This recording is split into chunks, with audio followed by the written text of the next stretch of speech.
بسم الله الرحمن الرحيم. إن الحمد لله نحمده ونستعينه ونستغفره ونعوذ بالله من شرور أنفسنا ومن سيئات أعمالنا. من يهده الله فلا مضل له ومن يضلل فلا هادي له. أشهد أن لا إله إلا الله وحده لا شريك له وأشهد أن محمدا عبده ورسوله. أما بعد، يا أيها الذين آمنوا اتقوا الله حق تقاته ولا تموتن إلا وأنتم مسلمون. يا أيها الناس اتقوا ربكم الذي خلقكم من نفس واحدة وخلق منها زوجها وبث منهما رجالا كثيرا ونساء واتقوا الله الذي تساءلون به والأرحام إن الله كان عليكم رقيبا. يا أيها الذين آمنوا اتقوا الله وقولوا قولا سديدا يصلح لكم أعمالكم ويغفر لكم ذنوبكم ومن يطع الله ورسوله فقد فاز فوزا عظيما. أما بعد، فإن أحسن الكلام كلام الله وخير الهدي هدي محمد صلى الله عليه وسلم وشر الأمور محدثاتها وكل محدثة بدعة وكل بدعة ضلالة وكل ضلالة في النار. أما بعد، فالسلام عليكم ورحمة الله وبركاته. أيها الإخوة الكرام، إنني أشكر الله تبارك وتعالى الذي يسر لنا هذا المجلس أن نبدأ كتابا جديدا بإذن الله تبارك وتعالى، وهو الكتاب المسمى بكن سلفيا على الجادة. ويسرني أن أكون معكم اليوم لدراسة هذا الكتاب الجديد.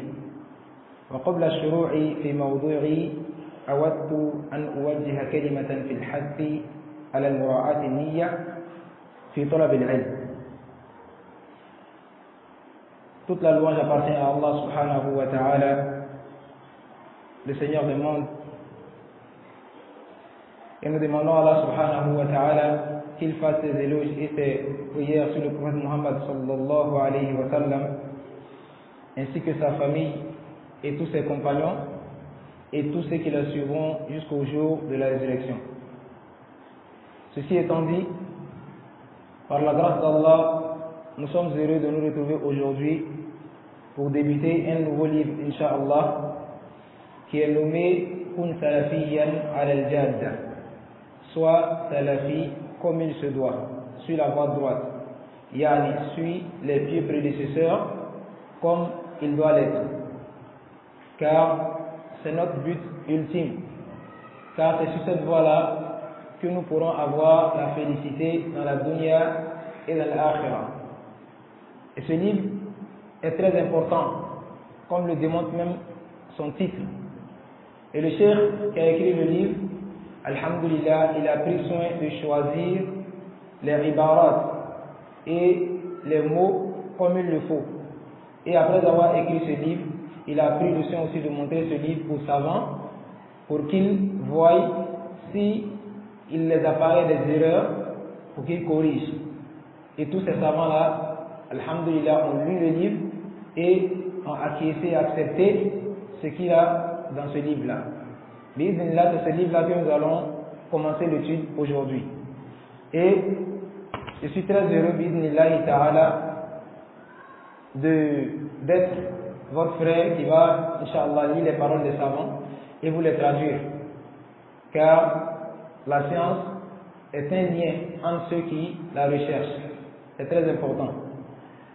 Et pour commencer ce livre-là, j'ai aimé donner un conseil d'abord concernant l'étude de la science et le fait de revoir l'intention dans l'étude de la science. Et dans cela, je vais vous lire la parole d'un de nos mashayikh, de notre muqarrar de tafsir, qui est le docteur Nasser Mohamed Majid, qui nous a donné ce conseil-là au début de son muqarrar dans le groupe. Il a dit que le fait de rechercher la science, inna talab al-ilmi ibadatun, est une adoration. Le fait de rechercher la science est une adoration. Se déplacer, venir à la mosquée, suivre un livre ou écouter, c'est une adoration. Et de la même manière dont tu te laves les pieds et les mains pour t'arrêter devant Allah et faire le sort pour prier, c'est ainsi aussi que la recherche de la science est une adoration. Il dit c'est de la même manière aussi que tu laisses ta nourriture et ta boisson pour jeûner pour Allah est une adoration. C'est la même manière aussi que la recherche de la science est aussi une adoration. Et de la même façon dont tu te diriges vers la maison d'Allah qui est Al-Kaaba, li-hajjatihi, pour ton hajj, ou umratihi, ou bien pour ta umrah, fakadhalika huwa al-ilm. Il dit c'est comme ça aussi la science, ibadatun lillah. C'est une adoration aussi pour Allah, pour celui qui la recherche. Falida, il dit, c'est pour cela qu'il a aimé donner ce conseil-là, car ça a été authentifié venant du messager d'Allah sallallahu alayhi wa sallam, qu'il a dit, man ta'allama ilman. Le messager d'Allah sallallahu alayhi wa sallam il dit, toute personne qui recherche une science, mimma yubtara bihi wajhullah, par laquelle on devait rechercher la face d'Allah subhanahu wa ta'ala, une science qu'on doit rechercher avec sincérité, toute personne qui la recherche, la yata'allamuhu illa liyusiba arada min ad-dunya, mais lui ne cherche rien dans la recherche de la science sauf avoir une place dans la dunya, lam yarih ra'ihat al-jannah, il ne sentira pas l'odeur du paradis. qu'Allah nous préserve de cela. Alors il est très important de faire preuve de sincérité dans la recherche de la science, car c'est un but qui est très noble. Alors il faut aussi une himma ou des ambitions qui sont très nobles aussi. qu'Allah nous facilite cela. Il dit wala ba'sa lil insan, il n'y a pas de problème à l'être humain an yujaddida niyyatahu, de revivifier chaque fois et de vérifier son intention dans son adoration. Toban wa yuraji'aha, de revenir chaque fois sur son intention et de vérifier son intention s'il fait l'adoration pour Allah subhanahu wa ta'ala. Wa nusafiha, et qu'il purifie son intention bayna al-finati wal akhar, de temps en temps. C'est très important. Wa qad tabda al-insan ou yabda al-insan, il dit c'est peu que l'être humain commence une adoration biniyatin hasana, avec une bonne intention, walakin ta'tihi shawa'ib, mais après il y a des mélangements qui viennent salir son intention. Alors ba'da dhalika fayuraji', il doit chaque fois vérifier son intention, wa yuraji' nafsahu wa yuhasibha, et se juger en se fouillant de son fort intérieur pour savoir si son intention est toujours bonne dans la recherche de la science. C'est important ici de rappeler que c'est quoi l'intention dans la recherche de la science. Comme a dit le Cheikh Ibn Taymin rahimahullah ta'ala, il dit l'intention dans la recherche de la science, c'est que tu veux par la recherche de la science lever le jahal de toi-même, connaître ton Seigneur, c'est ce que tu veux, c'est ça la première intention, pouvoir bien l'adorer comme il le faut, et ensuite aussi aider les musulmans à sortir de l'ignorance, car l'ignorance c'est la maladie qui a nui à toutes les communautés. Il n'y a pas de communauté sans qu'elle n'ait eu sa part de méfaits de l'ignorance. C'est pas possible. qu'Allah nous facilite cette vérification-là à chaque fois. Il dit après cela, وَرُبَّمَا بَدَأَ الْإِنسَانِ بِنِيَّةٍ فِيهَا شَوَائِبٌ. Il dit, il se peut aussi que certains d'entre nous commencent la recherche de la science ou une adoration quelconque avec une intention qui est salie.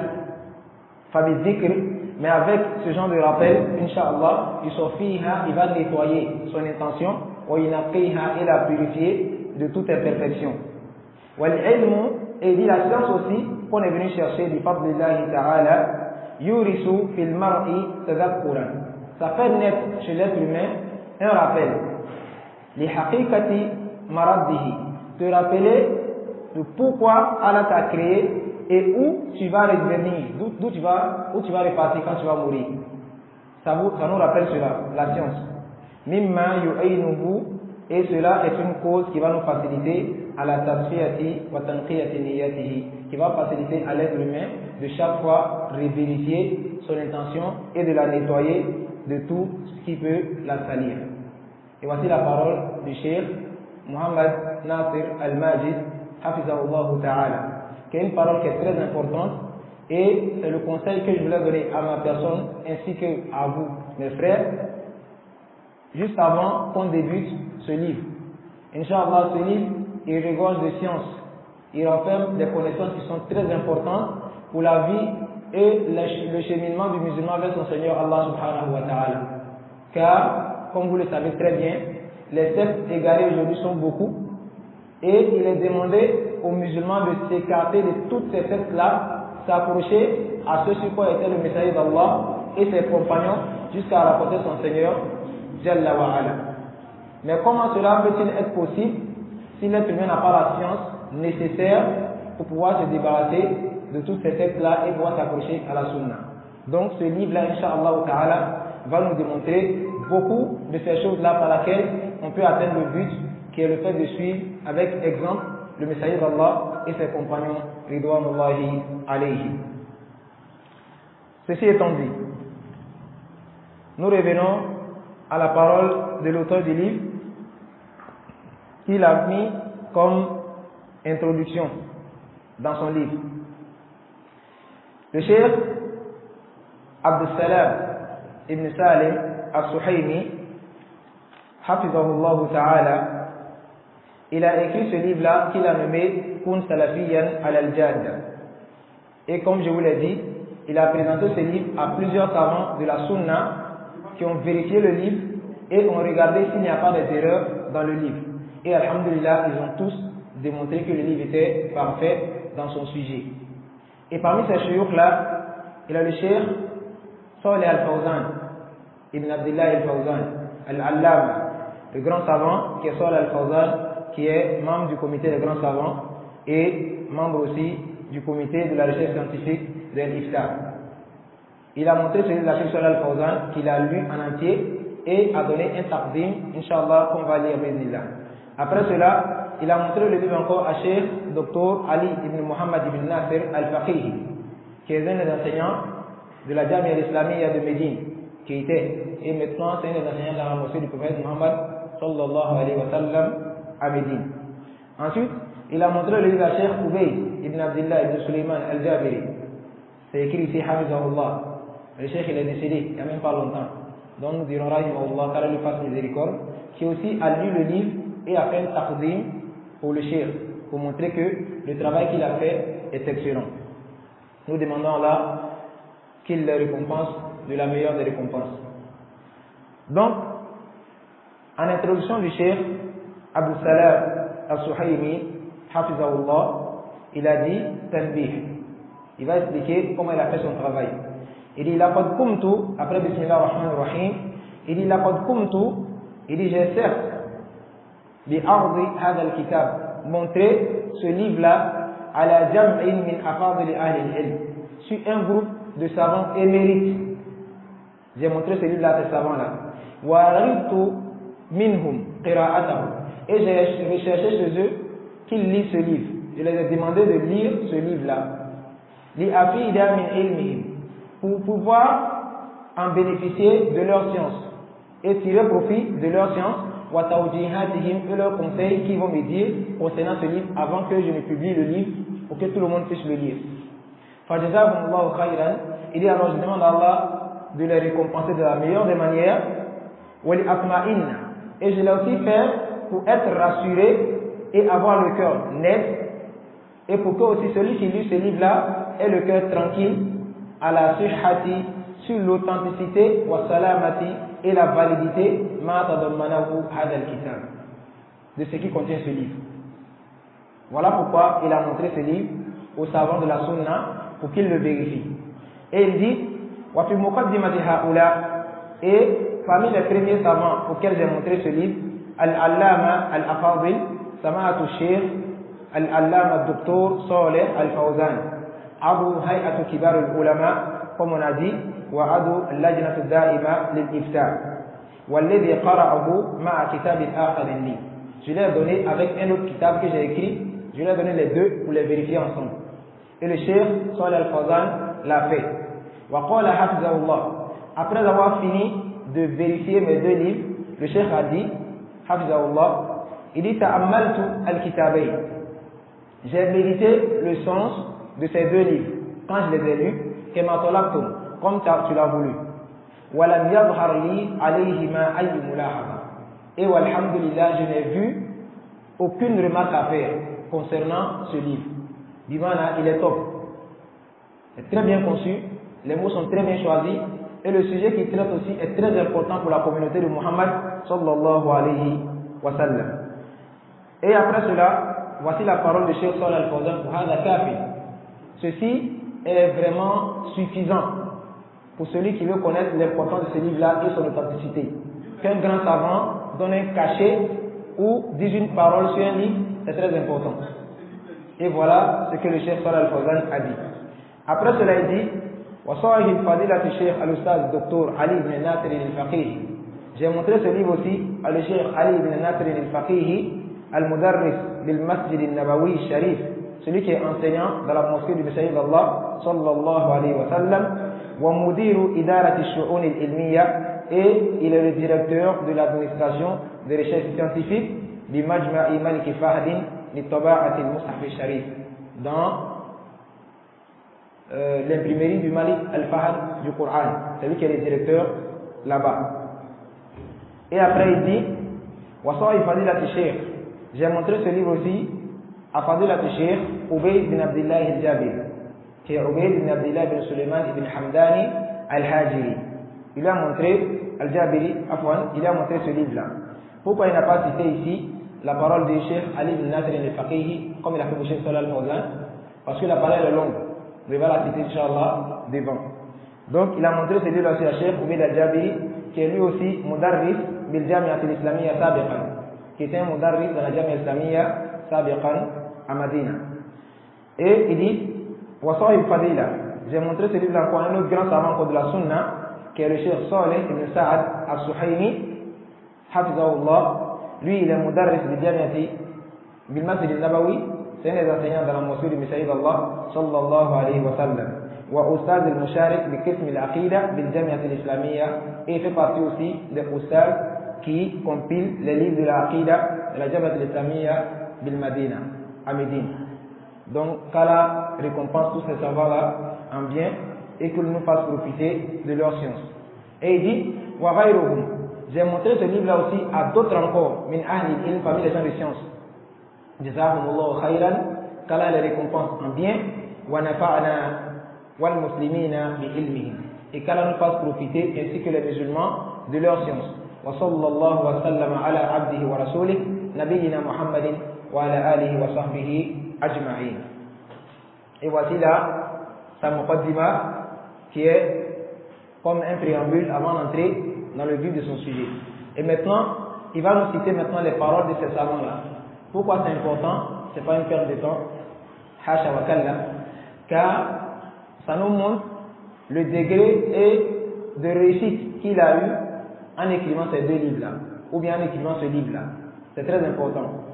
Il dit Taqdim Fadilat al-Sheikh al-Ustad Dr. Ali ibn Nasr al-Faqih. Voici ce que le Cheikh Ali ibn Nasr al-Faqih a dit concernant ce livre.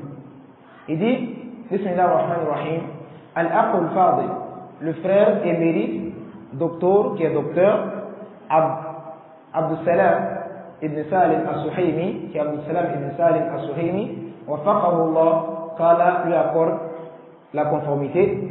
Assalamu alaikum wa rahmatullahi wa barakatuh. Il répond à sa salam. Il dit Amma ba'd. Ceci étant dit, faqad qara'tu bahtakum. J'ai lu vos recherches, bi unwan, que vous avez nommé Kun salafiyan al-jadda, soit salafi comme il se doit, yani sur la voie droite. Fawajadtuhu bahtan jayidan, et je l'ai trouvé très profitable, très bien écrit fi mawdu'ihi, dans son sujet. Wa laysa li alayhi mulahazat. Je n'ai aucune remarque à faire concernant votre livre, jawhariyatun, qui soit essentielle. Ma ada ba'd al-ibarat, sauf quelques expressions ou quelques propositions que j'ai à vous faire pour remplacer certains mots seulement. D'accord? Vous voyez là, le livre il est top comme le chef a dit. J'ai dit. Là, j'ai quelques mots à vous proposer. Si vous acceptez de les choisir pour remplacer certains mots, khalas, c'est bon. Et il a dit, tajidunaha ala ba'di safahat al-bahthi, vous trouverez ces mots là marqués sur certaines feuilles du livre que vous m'avez remis. Idha ra'aytum akhdh al-munasibi minha. Si vous voyez que c'est important de prendre certains mots dedans, alors c'est à vous de voir. Voici la parole du Cheikh Ali ibn Nasser al-Faqihi. Et il a dit, wafaqakumullahu wa salamu alaykum wa rahmatullahi wa barakatuh. Hada wahid. Ça fait le deuxième. Le Cheikh Salah al-Fawzan a dit que le livre il est bon. Et le Cheikh Ali ibn Nasser al-Faqihi, il a dit que le livre il est très bon. Nous continuons. Et nous verrons ici, Taqdimu Fadilat al-Cheikh Ubayd ibn Abdullah al-Jabiri. La parole du Cheikh Ubayd ibn Abdullah ibn Sulaiman al-Hamdani al-Jabiri. Lui, il dit, rahimahullah. Lui, c'est vraiment une muqaddima qu'il a faite. Il a vraiment parlé en long et en large pour vraiment faire les éloges de ce livre-là et nous montrer l'importance d'apprendre ce genre de livre. Le Cheikh Ubayd al-Jabiri, rahimahullah, il dit, Alhamdulillah Rabbil Alamin. Il dit, toute la louange appartient à Allah subhanahu wa ta'ala qui est le Seigneur du monde. Wal-aqibatu lil-muttaqin. Et la bonne fin appartient aux pieux, ceux qui craignent Allah subhanahu wa ta'ala. Qu'Allah fasse qu'on en fasse partie de ces gens-là. Il a dit, Wala udwana illa ala zalimin. Et point de transgression, sauf envers ceux qui sont injustes. Wa ashhadu an la ilaha illallah. J'atteste que nul n'est en droit d'être adoré, sauf Allah subhanahu wa ta'ala. Wahdahu, qui est seul, la sharika lahu, qui n'a pas d'associé. Qayyumus samawati wal aradin, celui qui gère et qui détient les cieux et la terre au complet.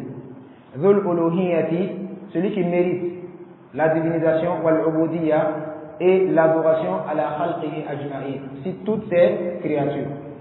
Il dit wa ashhadu, et j'atteste que anna Muhammadan abduhu wa rasul, que Muhammad est son serviteur et son messager. Khatam al-nabiyyin, le dernier des messagers, wa imam al-muttaqin, et l'imam des pieux.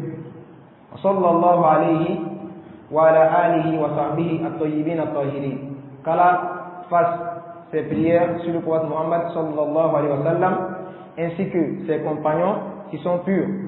Wa sa'adat al-alamin, qui sont les meilleurs de tout l'univers, ba'da al-nabiyyin, après les messagers, wal mursalin, et les prophètes.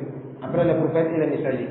Wa sallama tasliman kathiran ala mari al-ayami wal layali wa sinin. Amma ba'd. Il dit ceci étant dit, fama ahsana ma qalahu al-imam al-allama al-bahr al-jihbi. Il dit, quelle est belle la parole qu'a dit l'imam, le grand savant émérite qui est ancré dans la science, Muhammad ibn Abi Bakr al-Zura'i al-Dimashqi al-Ma'ruf ibn al-Qayyim al-Jawzi, qui est connu par le nom de Ibn al-Qayyim al-Jawzi, qui a dit une parole qui est très belle que le chef va mentionner. Il a dit, وَذَلِكَ فِي كِتَابِهِ الْعَظِيمِ, cela est venu dans son livre qui est important, Al-Mubarak, qui est très bénéfique, Zad al-Ma'ad. Ibn al-Qayyim dit, إِذْ قَالَ رَحِمَهُ اللَّهِ فَمَنْ أَنْشَأَ أَقْوَالًا, celui qui sort de sa propre personne des paroles, وَأَسَّكَ قَوَائِدًا, et a instauré des règles, بِحَسِبِ أو بِحَسَبِ فَهْمِهِ, en se basant sur sa compréhension, وَتَعْوِيلِهِ, et sa maîtrise des textes, لَمْ يَجِدْ عَلَى الْأُمَّةِ اتِّبَاعِهَا. Il dit, il n'est pas obligatoire à la communauté de suivre ces paroles-là. Il n'est pas obligatoire de suivre ces paroles-là, abadan. Qu'elles soient belles, qu'elles soient courtes, bénéfiques, il ne nous est pas obligatoire de suivre ces paroles-là, tant qu'il les sort de lui-même. وَلَا تَحَاكُمُ إِلَيْهَا. Il ne nous est pas aussi obligatoire de juger avec ces paroles-là.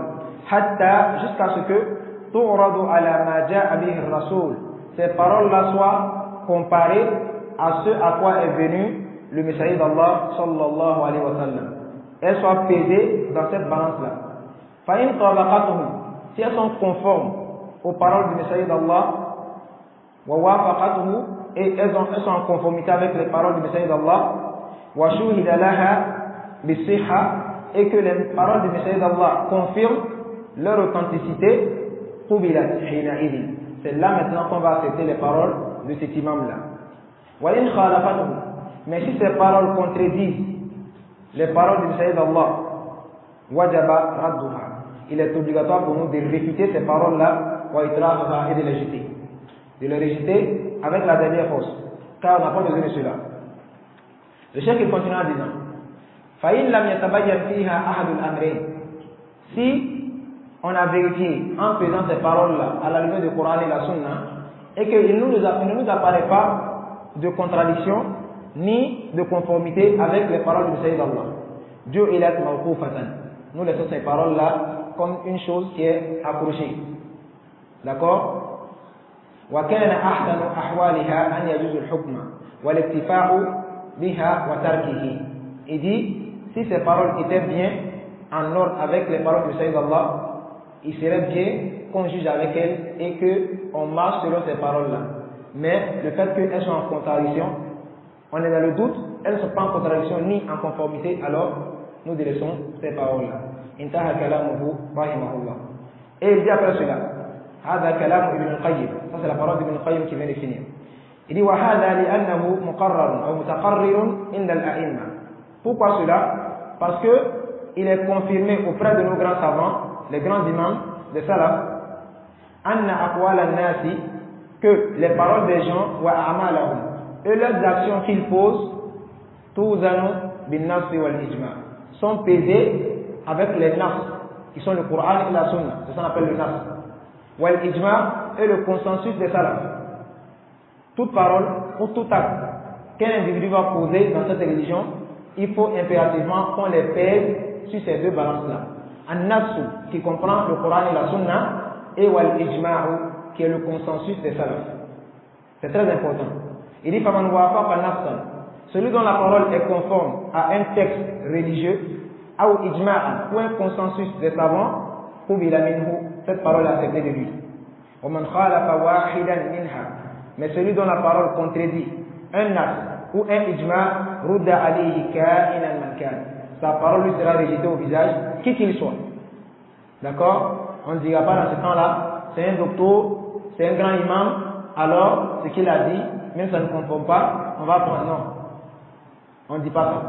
Si c'est pas conforme, alors on rejette. Qui qu'il soit l'imam de notre village, l'imam de notre pays, on rejette la parole.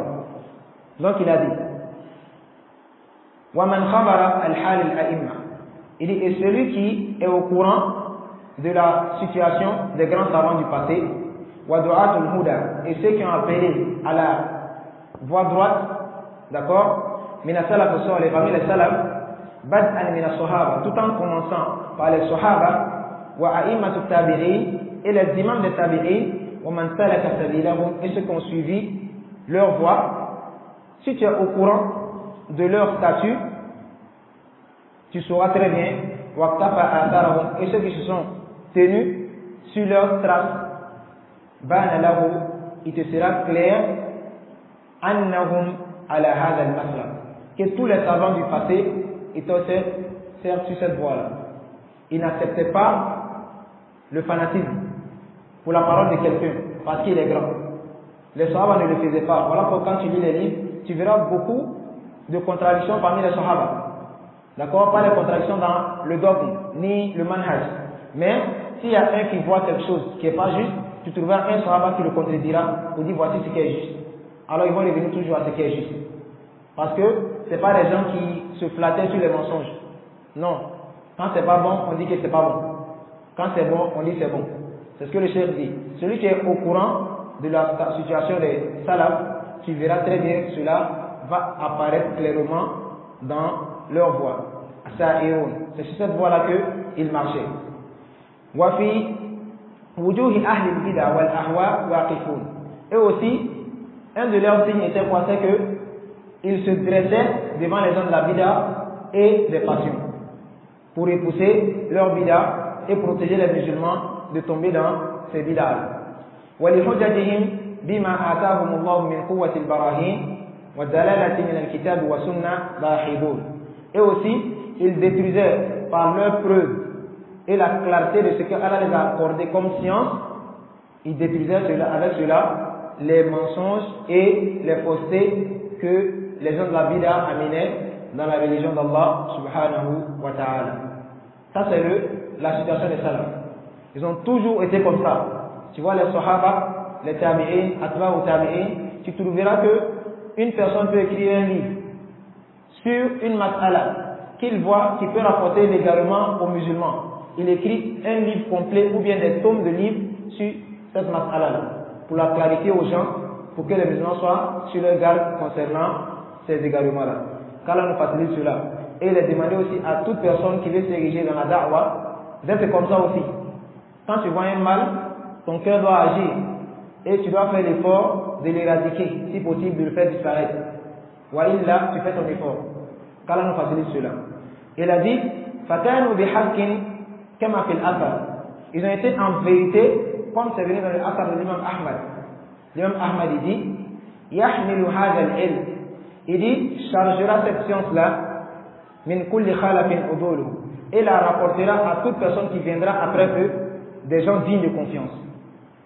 Allah choisira des gens qui sont dignes de confiance, qui vont accepter de choisir cette science-là et la charger pour la rapporter à ceux qui viendront après eux. Et ça sera quoi? Leurs étapes ou leur manière de faire pour préserver cette religion-là. Il dit, yanfuna anhu ta'rif al-ghali. Ils vont nettoyer la religion d'Allah de tout changement qu'a mis les transgresseurs. Ils vont nettoyer cette religion de tout changement. Tout arrive, ils vont tout nettoyer. D'accord? Wantihal al-mubtilin. Et le mensonge que les menteurs vont affilier à cette religion-là, ils vont nettoyer la religion de tous ces mensonges-là. Wa ta'wil al-jahilin. Et la fausse interprétation des juhal, des ignorants, qui vont essayer d'envoyer dans cette religion, en faire des règles. Tu trouveras qu'il y aura des savants en tout temps et en tout lieu pour réfuter ces faussetés-là, pour nettoyer la religion d'Allah subhanahu wa ta'ala. C'est une parole qui est très forte en sens. Cela a toujours existé. Et c'est conforme à un hadith du Sayyid Allah sallallahu alayhi wa sallam. Comme le Cheikh va nous dire. Il dit, وَكَانُوا كَمَا أَخْبَرَ الصَّادِقُ الْمَصْدُوقُ. Alors, leur situation a été telle qu'a dit le Sayyid Allah sallallahu alayhi wa sallam, لا تزال طائفة من أمتي على الحق ظاهرين لا يضرهم من خالفهم ولا من خذلهم حتى يأتي أمر الله. Il dit, ne cessera d'être dans ma communauté un groupe qui sera toujours sur la vérité. Ils vont toujours exister. Un groupe de ta communauté qui seront toujours sur la vérité. ظاهرين. Et cela serait clair. Une vérité qui est claire, sans ambiguïté. لا يضرهم من خالفهم. Tous ceux qui les contrediront, cela ne les nuiront pas. Nous ne pourrons pas les nuire. Voilà man khadalahum. Tous ceux qui les délaisseront, ça ne va pas les nuire. Hatta ya'ti amrullah. Et ils vont rester comme ça jusqu'à ce que l'ordre d'Allah vienne. Qu'il soit la mort ou la fin des temps. Ils vont rester cette vérité-là. Le Prophète sallam dit, cette communauté-là ne va cesser d'exister. Ce groupe ne va cesser d'exister dans sa communauté. Il y aura toujours des gens qui sont sur la vérité. D'accord? Alors d'où nous viennent ces paroles-là maintenant? Laissez tout le monde faire ce qu'il veut. Et Yom al-Qiyamah, on va voir sur la vérité. Hein? Cela nous montre que la vérité, elle est apparente, elle est claire. Elle est là. C'est à nous de la chercher et de s'accrocher à cette vérité-là. Si tu dis que c'est quand tu vas mourir que tu vas voir la vérité, alors c'est ailleurs. Bah, si tu meurs, tu ne pourras plus revenir. Si tu vois que tu es sur le faux, tu fais comment? Tu as un problème. Alors, c'est très important qu'on recherche cette vérité-là aujourd'hui, tant qu'on est en vie, et qu'on s'approche à cette vérité, et mourir sur cette vérité-là. Qu'Allah nous facilite cela. Et le cheikh il dit, Qultu, il dit, j'ai dit après cela, Laqad abda'a. Il a certes écrit un livre de lui-même, wa afada, et a fait profiter largement, wa ajada, et l'a fait avec perfection, Taban, Akhun al-Fadil, notre frère émérite, qui est le frère Abdou Salam ibn Salim al-Suhaimi. Il a écrit ce livre-là, a fait profiter, et avec perfection il l'a fait aussi. Ça c'est un éloge pour le livre du Cheikh Ubayd al-Jabiri. Il est al-Ustad al-Musharif fi qism al-fiqh bi kulliyati al-shar'iyya bi jami'at al-islamiyya. Il dit id, car Abana, il a clarifié bi sarahati, avec franchise, wa wuduh, et clarté, wa bi uslubin ilmi, et dans une méthode typiquement scientifique, rafi et délicate. Tellement il a bien fait le livre. D'accord? Ça, c'est les élèves du Cheikh Obeid al-Jabiri. Et il a mis, tout en clarifiant dans ce livre, la qawa'id, des règles, wa usulan, et des fondements, wa simat, et certains signes distinctifs, fi manhaj salafi, du manhaj de salaf salih al-haq, qui n'est d'autre que la vérité. Wa dhalika fi kitabihi al-qayyim. Et tout cela, il a fait dans son livre, qui est très bénéfique, qu'il a nommé Kun Salafiyan al-Jannah, soit Salafi comme il se doit. Shakar Allah sa'yahu, qu'Allah lui récompense pour ses efforts, wa ajzala mashubatahu, et qu'Allah agrandisse sa récompense, wa ja'ala ma katabu fi mizani a'malihi rajiyan yawm al-qiyamah, et qu'Allah ajoute cela dans la balance de ses bonnes actions yawm al-qiyamah. Qu'Allah accepte ce dua, innahu tabaraka wa ta'ala ala ma yasha'u qadir. Et le cheikh continue en disant, il va citer ici certains points qu'il a pu repérer du livre, qui sont très importants pour la religion du musulman et pour son cheminement vers son Seigneur subhanahu wa ta'ala. Il dit, وَمِن تِلْقَ الْقَوَائِدِ, et parmi ces règles-là, wal-usul, et ces fondements, wal-simat, et ces signes distinctifs-là, on en trouve, awwalan, le premier, أهل السنة والجماعة هم خير من يمثل الوسطية. Ça c'est la première chose. Il dit, tu trouveras dans ce livre-là un chapitre qui te démontre avec perfection que les gens de la Sunna sont ceux qui représentent le juste milieu qu'Allah nous a demandé. Ce sont ceux qui représentent ce juste milieu-là. Ils ne sont pas avec les extrémistes ni avec les laxistes. Ils sont dans le juste milieu. Car ce qui est recherché dans la religion, c'est le juste milieu. Comme on va le voir. Allah dit وَكَذَلِكَ جَعَلْنَاكُمْ أُمَّةً وَسَطًا. C'est ainsi que nous avons fait de vous, les musulmans, une communauté du juste milieu. D'accord? Nous ne sommes pas avec ceux qui exagèrent, ni avec ceux qui font le laxisme. Donc il dit, Thaniya, deuxièmement, tu trouveras dans ce livre, Anna l'imam Muhammad ibn Abdul Wahhab, Mujaddid al-Islam, une parole qui te dira que le cheikh Muhammad ibn Abdul Wahhab est un revivificateur de l'islam. C'est comme ça que ça dit, non? On a. Wa da'wat salafiyya, et de la da'wat salafiyya. Pas celui qui l'a créé, comme le disent Al-Halabi et Ma Ashbah al-Jannah Bida, que le cheikh Muhammad ibn Abdul Wahhab, et certaines personnes de la Bida ici qui le disent, c'est lui qui a créé la da'wat salafiyya. Hein? Hada Kedi. Tu trouveras une réfutation sur cette parole-là. Car la da'wat salafiyya n'a été créée de personne. C'est la voix du messager d'Allah sallallahu alayhi wa sallam. Pourquoi les Sahaba se sont appelés Al-Sunnah wal-Jama'a? D'accord? Et pourquoi les savants, après eux, ont nommé cette da'wa-là Da'wa salafiyya? Inch'Allah ta'ala, on va le voir dans ce livre-là. Et c'est très très important. Ça, il dit troisièmement, Mu'adat al-Kuffar l'Islam wa Da'wa salafiyya. Tu trouveras ici pourquoi les kuffars, les mécréants et les ennemis de l'islam, ils détestent la Da'wa salafiyya. Ils ne détestent pas la Jamaat Tabligh, ils ne détestent pas les Hizbiyoun. Mais pourquoi ils détestent la Da'wa salafiyya? Tu vas comprendre pourquoi dans ce livre, Inch'Allah. Rabi'an, quatrièmement, Akaru Da'wat al-Hizbiyya, le mauvais impact qu'a eu les Da'wa sectaires à l'islam, sur l'islam, umuman en général, wa ala Da'wat salafiyya khususan, et spécifiquement sur la Da'wa salafiyya. Leur mauvais impact qu'ils ont laissé, Inch'Allah ta'ala, le chef va accorder un chapitre dans lequel il va nous exposer cela. Cinquièmement, Wujub izhari manhaj salaf. Il va nous démontrer dans ce livre qu'il est obligatoire, il n'a pas dit c'est mustahab, il dit wujub, c'est obligatoire de faire apparaître le madhab des salaf. C'est obligatoire de le faire apparaître. Pourquoi? Il va nous expliquer cela, Inch'Allah. Sixièmement, Jawaz al-intisab ila salaf, ce qui démontre que c'est permis de s'affilier au salaf, wa salaf qulub salafiyya, et de se nommer par la salafiyya. Comme on le dit, Fulan salafi, Fulan athari, Fulan min al-hadith, le fait de dire salafi. Pourquoi cela est autorisé? Inch'Allah, il va nous envoyer les preuves de cela aussi, bismillah. Septièmement, Ahammu mumayyizat manhaj salaf, les plus importants parmi les signes distinctifs du manhaj de salaf. Il va nous citer cela. Neuvièmement, Huitièmement, manhaj al-bida wal-ahwa. C'est quoi le manhaj et la méthodologie des gens de la bida et des passions? Il va nous clarifier cela. Neuvièmement, ba'du qawaid fil manhaj salafi. Certaines règles qui sont rattachées au manhaj salaf, qu'il est impératif de suivre et de s'y conformer. Il va nous montrer cela aussi. Dixièmement, ar-raddu ala al-mukhalif, c'est de faire la réplique sur le transgresseur et celui qui contredit la preuve. Pourquoi on doit le répliquer et comment le faire? Le cheikh va nous parler de cela, Inch'Allah ta'ala. Onzièmement, al-abwab allati yajuzu fiha al-ghiba wal jarh inda ulama al-islam. Quels sont les chapitres dans lesquels il est autorisé de médire sur quelqu'un, de parler mal de quelqu'un dans son dos, même quand il n'est pas là? D'accord? Comme on a vu, le mensonge aussi, il y a des abwaab dans lesquels il est permis. C'est comme ça aussi la riba, le fait de parler de quelqu'un même s'il n'est pas là. Est-ce que c'est interdit à l'islam?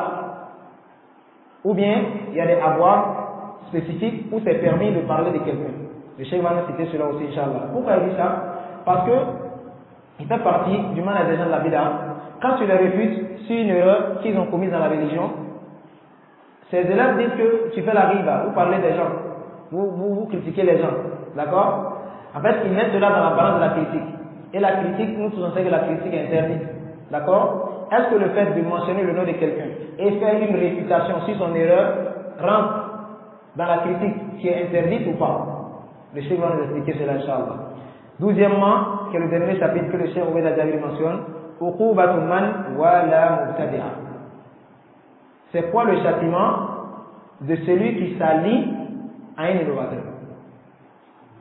Celui qui prend pour allier un innovateur, c'est quoi son châtiment?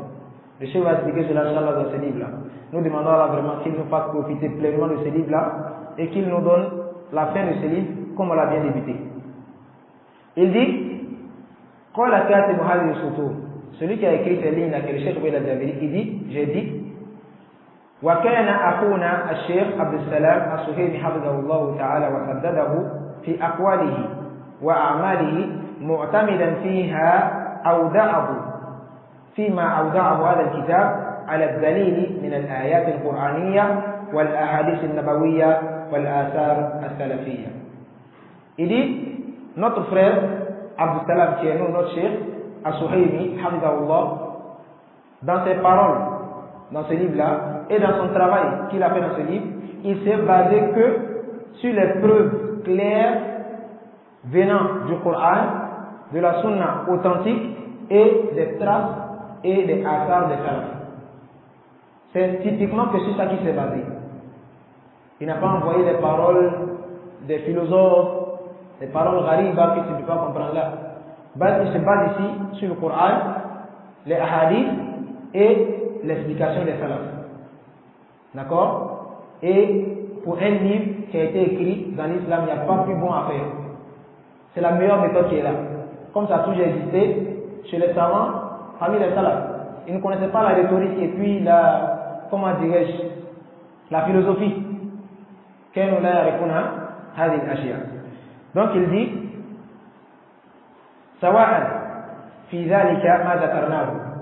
que ce soit dans les chapitres que nous venons de citer, et même dans les chapitres que nous n'avons pas pu citer ici, mais que le livre contient. Il s'est basé que sur le Coran, la Sunna et la trace de nos salafs. Le cheikh Oubaid continue en disant, il dit, c'est ce qui a rendu ce livre-là, et la louange appartient à Allah,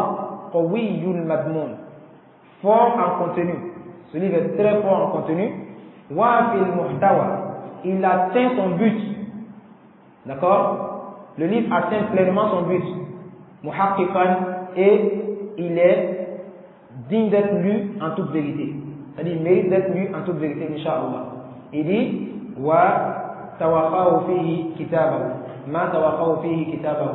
c'est que le cheikh a mis dans son livre comme contenu, on doit le lire et en profiter. Et il fait des doigts maintenant pour le cheikh, avec Salam Suhaimi.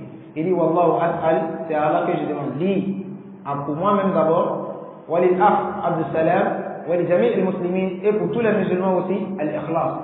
Car on nous accorde la sincérité, fil aqwali wal a'mal. dans nos paroles et dans nos actions. qu'Allah nous facilite cela. Wa-sayr ala hadi salaf as-salih, et le fait de marcher dans les pas des salaf as-salih, qu'Allah nous facilite cela. Min at-tamassuki, en s'approchant bil kitabi, au livre d'Allah, wa sunna, et à la sunna. Wa an yuriyana al-haqqa haqqan, et nous demandons à Allah qu'il nous démontre la vérité en tant que vérité, pour que nous la reconnaissons. Wa yarzuqna ittiba'a, et qu'il nous facilite de suivre cette vérité-là. Wa an yuriyana al-batila batilan, et nous demandons à Allah aussi qu'il nous démontre le faux et qu'il nous clarifie cela clairement pour que nous sachions que c'est ça le faux. Wa an yarzuqna shinabahu, et nous facilite le fait de le délaisser et de nous en éloigner. Wa la yaj'alhu multabisan alayna, et nous demandons à Allah qu'il ne rend pas la vérité confuse à nos yeux, enfin nos yeux, pour que nous nous égarons. Inna rabbika, mon Seigneur, ala siratul mustaqim, est sur une voie qui est droite, bi'ibadihi, et il est pour ses serviteurs raoufun clément, wa rahimun, et miséricordieux. Voici la parole du Cheikh Ubayd al-Jabiri. Après cela dit, wa sallallahu wa sallam ala nabina Muhammadin wa ala alihi wa sahbihi ajma'in. كتبه أبي بن عبد الله بن سليمان الحمداني الجابري حفظه الله مدرس بالجامعة الإسلامية سابقا نزل رحمه الله قال في فصل miséricorde. Donc voici les muqaddimat qui ont été mis avant d'entrer dans le vif du sujet du livre. Nous avons voulu le lire pour l'importance qu'il y a dedans. Comme vous-même vous l'avez témoigné, c'est des paroles qu'on ne pouvait pas sauter. C'est très important qu'on le sache. Et pour lire un livre, c'est la meilleure méthode. Tu le lis avec les muqaddimat. Là, tu pourras comprendre même le but de l'auteur. Car tout cela est expliqué dans les introductions.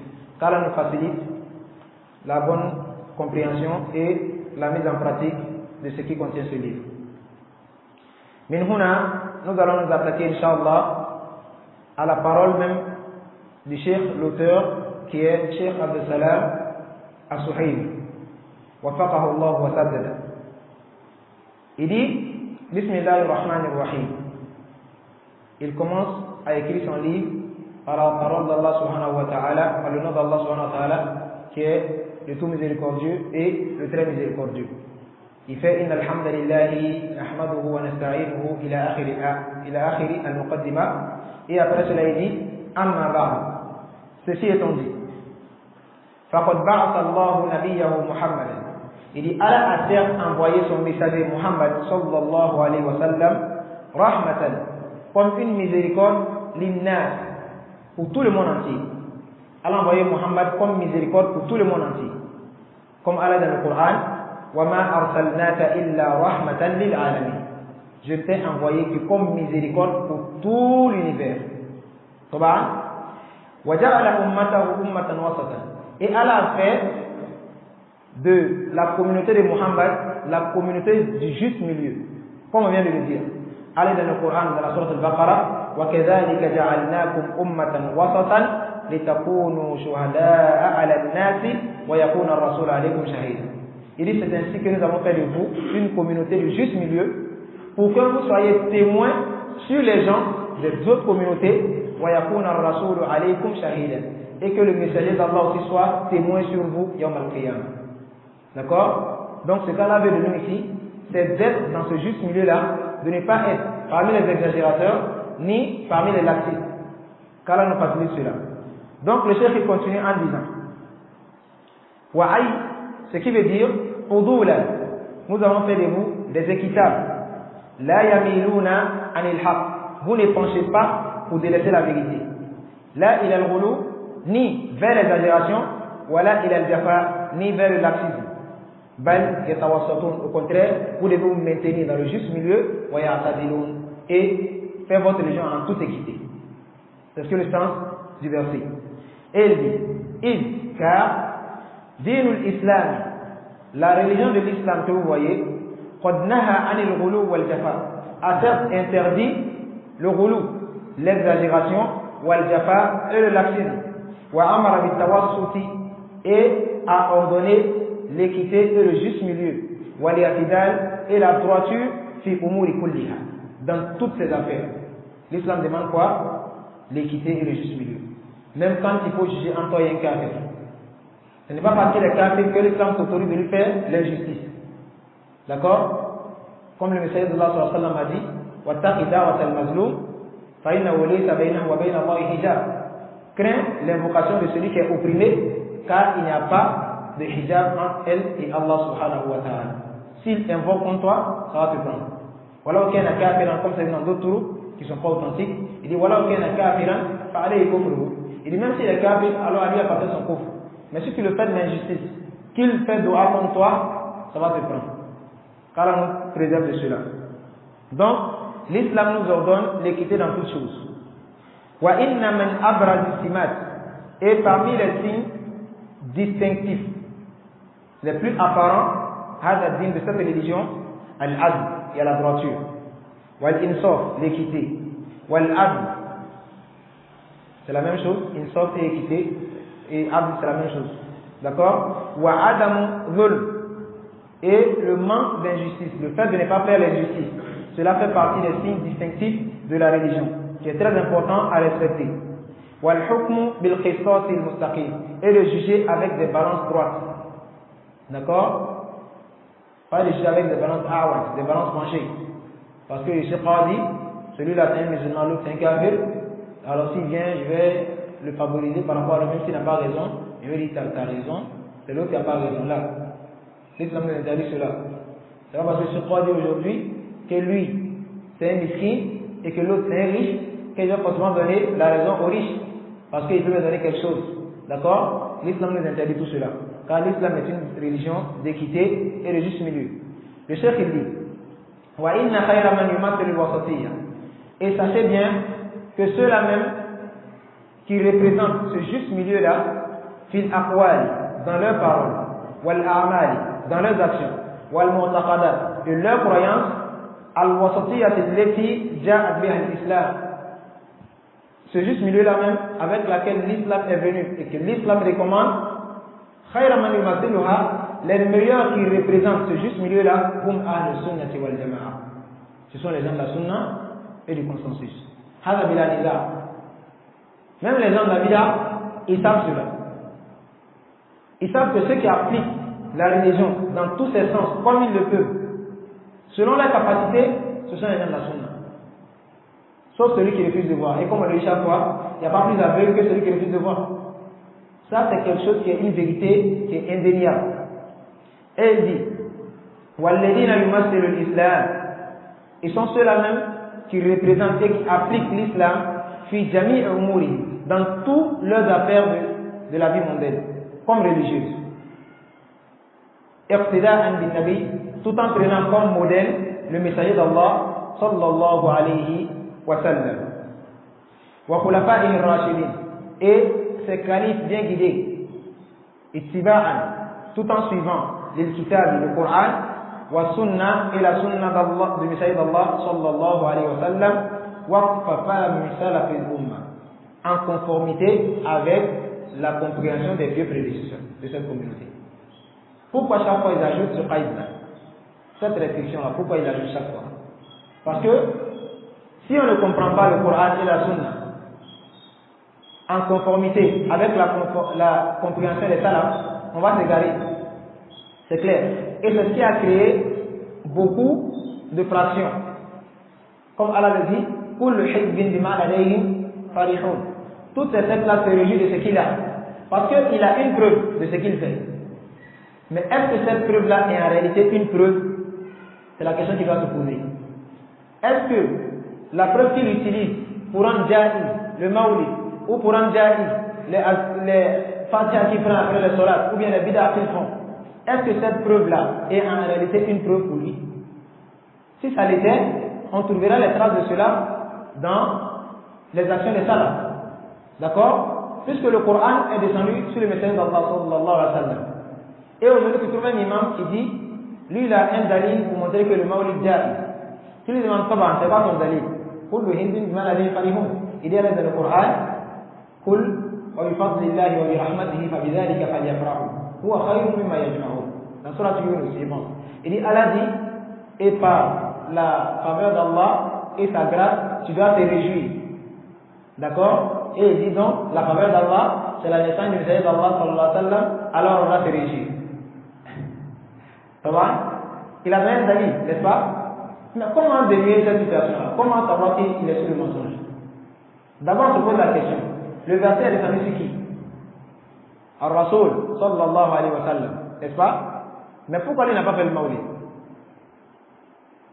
Est-ce qu'il ne connaissait pas ce verset-là? Ou bien, est-ce que les Sahaba ne connaissaient pas ce verset? Bien sûr qu'ils le connaissaient. Mais pourquoi il n'a pas fait le Mawlid? C'est la compréhension seulement qui fait défaut. De la manière dont il a compris le verset, n'est pas la façon dont les salafs ont compris le verset. C'est ce qui l'a poussé à faire le Mawlid en se basant sur ce texte-là, et c'est ce qui a interdit les Sahaba de faire le Mawlid. D'accord? Parce qu'ils n'ont pas eu la même compréhension. Si c'était retourné à la compréhension des salafs de ce verset-là, aller dans le tafsir Tabari ou dans le tafsir Ibn Kathir, il aurait su que Fadlullahi wa rahmatihi, c'est pas la naissance de d'Allah sallallahu alayhi wa sallam, bal c'est l'islam. Tu vois? Donc, lui, il a pris un verset ici et il a fabriqué le sens de ce verset-là dans sa tête avec sa passion et il s'est accroché. Et c'est comme ça que l'égarement vient. C'est très très important de le savoir. Voilà pourquoi chaque fois, quand tu vas appeler quelqu'un, ne l'appelle pas à la sunna mahda, simple. Bal rattache-le à la compréhension des peuples prédécesseurs.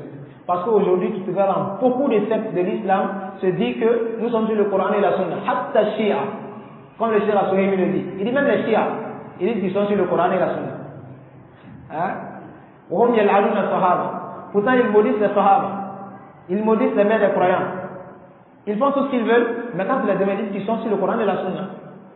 Madre Salih, elle parle. Qu'est-ce qui nous différencie d'eux? C'est la compréhension qu'ils ont du Coran et la sunna. Nous, on se réfère à la compréhension de qui? Des salafs. C'est eux qu'Allah nous a démontré. Quand Allah dit dans la parole, وَإِنْ آمَنُوا بِمِثْلِ مَا آمَنْتُمْ بِهِ فَقَدْ اهْتَدَوْا.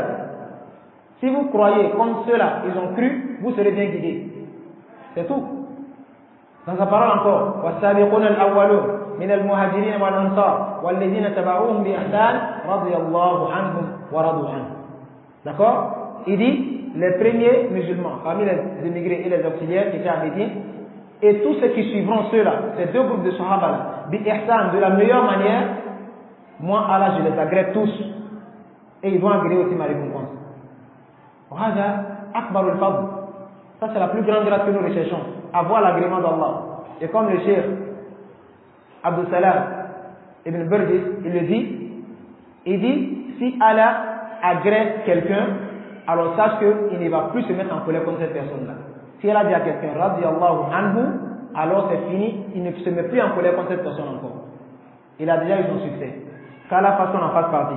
C'est très important de rattacher la compréhension du Coran et la Sunna à la compréhension des salaf salih.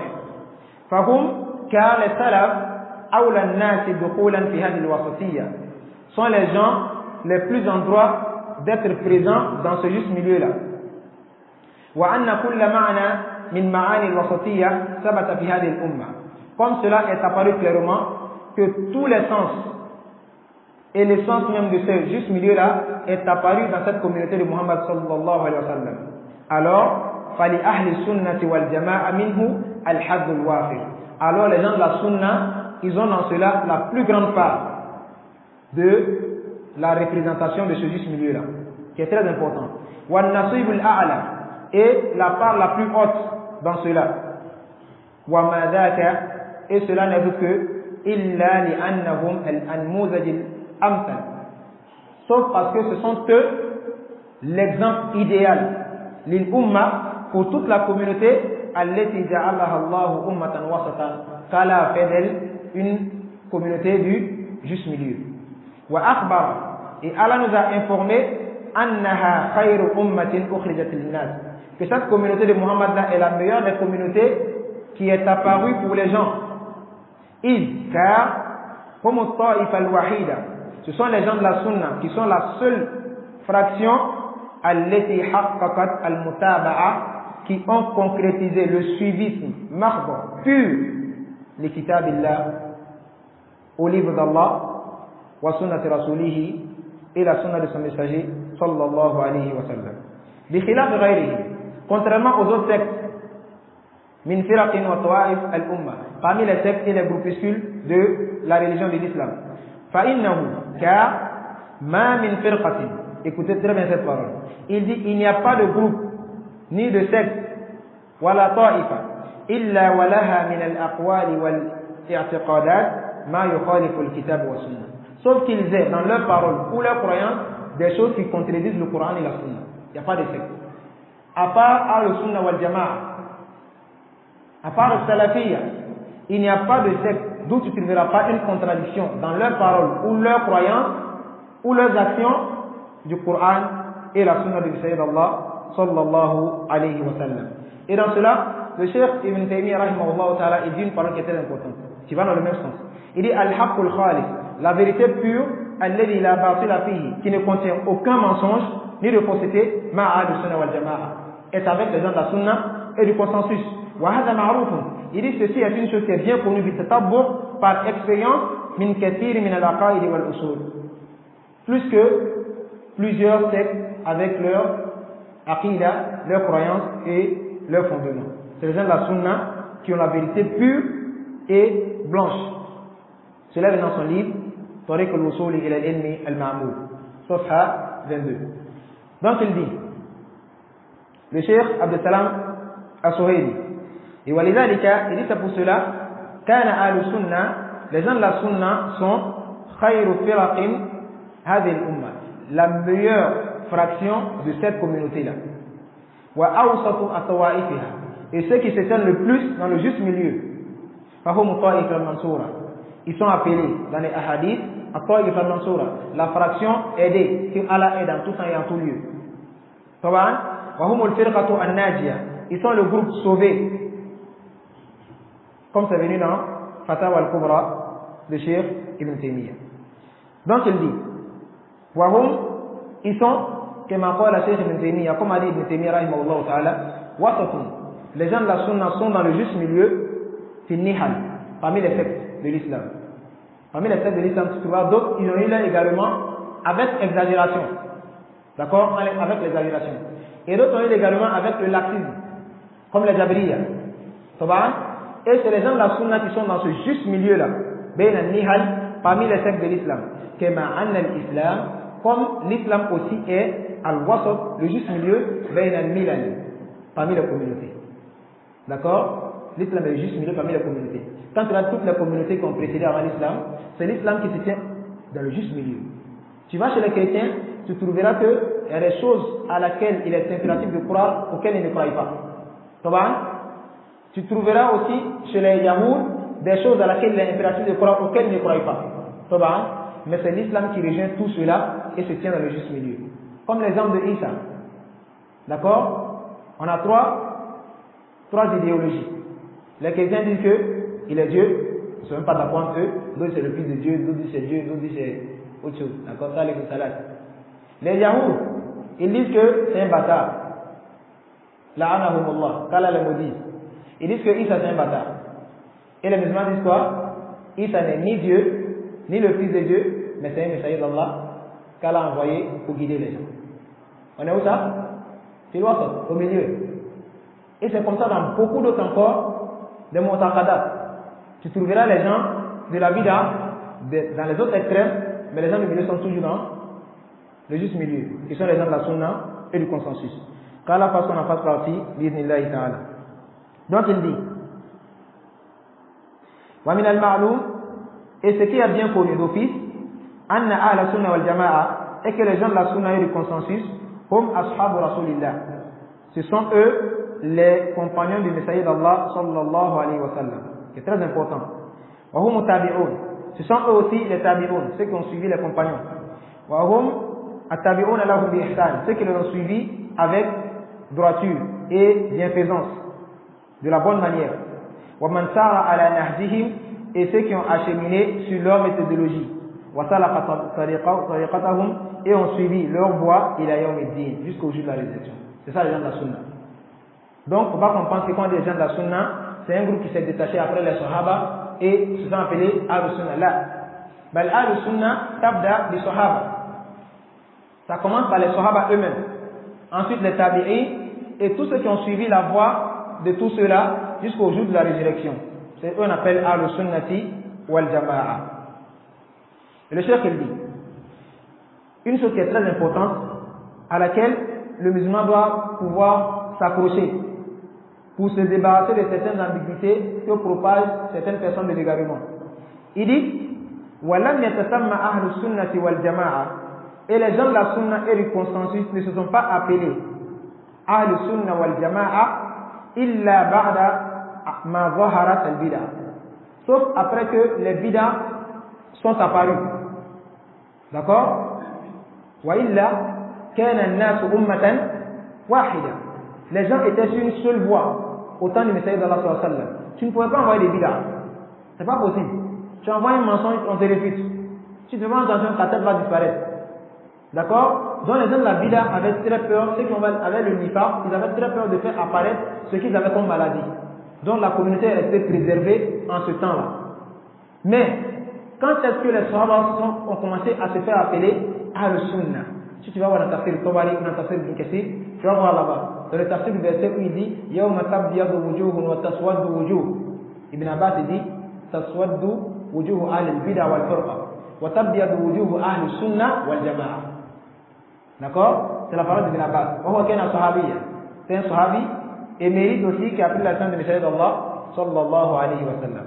Mais pourquoi ils se sont appelés Ahl-Sunnah wal Jama'a? Ils n'ont fait cela qu'après l'apparition des bid'ah dans la religion. Taban, c'est pas la seule cause. Ils ont fait cela après l'apparition des bid'ah dans la religion. Wa ta'addat al-firaq ad-dall, et la multiplication des fractions égarées. D'accord? Quand ils sont apparus dans l'islam, et toute fraction a commencé à appeler les musulmans à leur bida, à égarer certains musulmans et leur passion tout en s'affiliant extérieurement à l'islam. Ils se disent musulmans. D'accord? Quand j'entends Tijaniya, Soumaliya, Karamiya, Kullabiya, Karamito, Qadariya, Jabriya, ils disent qu'ils sont quoi? Ils sont musulmans. D'accord? Mais ils appellent avec ce manteau de l'islam là les gens à leurs égarements et à leurs passions. C'est ce qui est dangereux. Et quand les femmes ont vu ça, il a été impératif pour les gens de la vérité, de se faire connaître par des nominations. Qui vont les distinguer en ghayrihim des autres sectes min ahli l'ibtida'i wa l'ihram, qui sont parmi les gens de l'innovation et des penchants et des passions fil aqidah, dans la croyance. Donc il dit fadhaharat hinaidin, et c'est de là maintenant qu'a apparu asma'uhum, les noms des gens de la sunna ash-shar'iyya, qui sont des noms légiférés, qui ne sont pas des noms créés ou des noms fabriqués d'eux-mêmes. C'est des noms légiférés, ils ont pris ça des textes de la religion. D'accord? Al-Mustamadda min al-nusus ash-shar'iyya, des noms qui ont été tirés des textes de la religion. Famin asma'ihi, parmi ces noms-là, il y a Ahl-Sunnah. D'accord? Wa Ahl-Sunnati wal Jama'a, il y a Ahl-Sunnati wal Jama'a. Wal Firqatu Najiya, le groupe sauvé. Wa Ta'ifa al-Mansura, la fraction qui est toujours aidée par Allah subhanahu wa ta'ala. Wa Ahlul Hadithi wal Athar, et les gens du hadith et les gens des traces anciennes. Tout ça, ce sont des noms qui démontrent quoi? Une seule chose, qui démontrent la voix des gens de la sunna et du consensus. D'accord? Pourquoi ils ont donné tous ces noms-là? On a cité. Parce que les gens de la bid'a, ils ont apparu et ont commencé à appeler les gens vers la bid'a. Donc il était impératif maintenant pour les gens de la vérité de se faire connaître par des nominations. Et cela a commencé par les Sahaba, comme vient de dire l'exemple de Ibn Abbas. Donc voici pourquoi les salafs ont fait cela. Tout ça pour préserver cette religion-là de la disparition et des mélanges de toutes fausses croyances. Il dit, walakin, il dit, mais, lamma tasammat ba'd tawaif al-mubtadi'a. Quand est-ce que maintenant le fait de se dire salafi, je suis le salaf, ou athari, quand est-ce que c'est arrivé? Il dit, walakin, mais, lamma tasammat ba'd tawaif al-mubtadi'a. Quand certains groupes égarés ont commencé à s'appeler les Ahl-Sunnah, avec le nom de Ahl-Sunnah, comme tu trouveras cela dans le livre des Asha'ira. hein, les Asha'ira, ceux qui nient les noms et les attributs d'Allah, ils disent que c'est le sunna. D'accord? Pourquoi? Pour mélanger en fait le musulman qui recherche la vérité. Les musulmans savent que c'est les gens de la sunna qui sont sur le suivi du messager d'Allah sallallahu alayhi wa sallam. Et c'est cette voie-là qu'il faut rechercher. Lakin, comme ces gens de la bid'a ont vu que les gens sont intéressés par la vérité et cherchent à s'approcher à la sunna, ils ont dit, ah, nous aussi, on est à la sunna wal jama'a. Hein? Ils ont dit, si tu recherches la vérité, viens chez nous, tu vas la trouver. Pourtant, ils sont sur le faux. Et quand ils ont commencé à faire cela, après les tabi'in, pourtant ces gens-là, laysu ala mu'taqadi ahli sunna wal jama'a. Ils ne sont pas sur la croyance des gens de la sunna et du consensus. Min huna, et c'est de là qu'est parti, tasamma ahli sunna wal jama'a. Les gens de la sunna wal jama'a se sont nommés maintenant les salafiyyin, par les salafis. D'accord? Pourquoi les salafis? D'abord, il faut connaître d'abord le sens étymologique du mot salafi. D'accord? Comme c'est venu dans les Qawamus, al-salafi, man taqaddamaka min al-ajdadi wal aba. Quand on dit le salaf, c'est celui qui t'a précédé parmi tes pères et tes aïeux. C'est lui le salaf. D'accord? Ça c'est le jargon linguistique. Mais quand on a le jargon légiféré ici, quand on dit al-salafi, c'est qui?